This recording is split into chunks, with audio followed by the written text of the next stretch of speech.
15 जून शाळेचा पहिला दिवस. पण शाळेची लगबग शाळा सुरू होण्याच्या 2 दिवस अगोदरच झालेली असायची. घरच्यांसोबत बाजारात जायचं. बाजारात गर्दी असायची. मग त्या गर्दीतूनच नवे वह्या, पुस्तकं, गाईड, पेन, पेन्सिल आणि खटक्याचं आडवं दप्तर.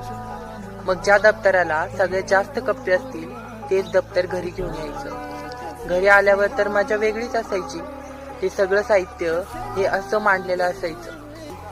मग त्या नव्या वह्या पुस्तकांना कव्हर घालायचं काम सुरू व्हायचं. आणि ते कव्हर कशाचं असायचं हे वेगळं सांगायची गरज नाहीये.